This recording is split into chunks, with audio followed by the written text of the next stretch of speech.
Hello, awesome folks. I hope you're having a great day today.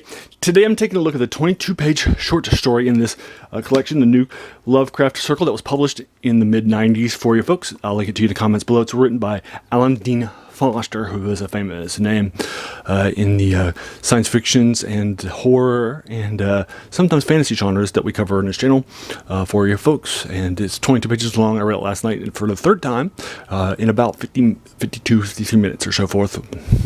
Just a little bit slower. Typically, you would expect this to be 2 minutes a page for these larger, oversized collections like this. So that would be 44 minutes, but this is a little bit more than 50. But it's not that much slower than you'd probably expect from my pace for you folks. I enjoyed this a lot. As a reminder, this guy got started in 1971 with a short story in the Cthulhu Mythos, which this short story is also in. For you folks, and then he had read some H.P. Lovecraft and did a deep dive into him in a day. Then the next day, he wrote this short story called "Some Notes Concerning a Green Box," which he submitted to August de Derleth, who was the writer of Arkham House, and he's one of the key editors who published a lot of things in a magazine and so forth. Probably more as a joke than anything else, but he knew what he was getting. August Derleth.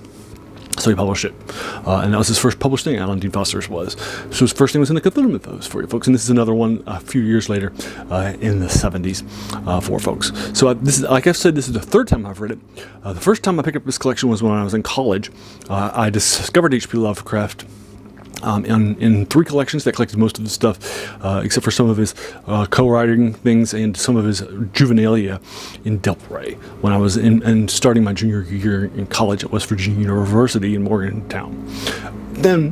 So I picked up that and so forth and did a deep dive into his stuff. I loved the Cthulhu Mythos stuff especially, so I did a deep dive into that, and I read a whole bunch of other Cthulhu Mythos stuff too, and he did a deep dive into his stuff the last 2 years of college and the first 2 years of grad school.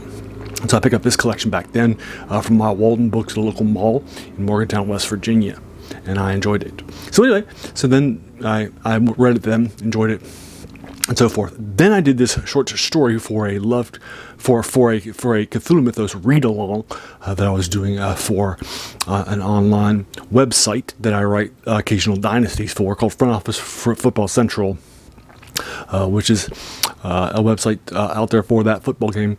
That's a big game in the PC genre for tech sims. It's got a lot of fans and so forth. So we did a read-along where I would post the next thing, and then I would and then we'd wait a few days for everybody to read it, and then so forth, and then I would do my review of it.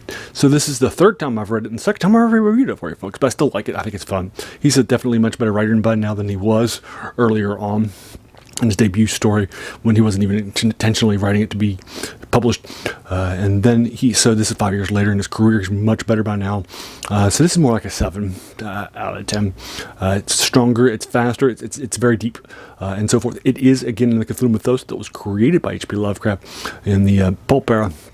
That survived him. H.P. Lovecraft took some elements from his stories to show that it was all in the same world, like the Necronomicon, or characters like Cthulhu that were introduced in the Call of Cthulhu, which is where the Cthulhu Mythos gets its name from for fans.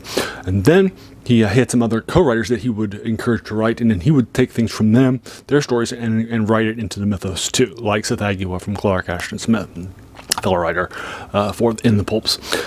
So that was sort of what was happening at that time in Generation 1, and I loved doing a deep dive into that stuff, and I really enjoyed it. And so he was hugely influential from that stuff.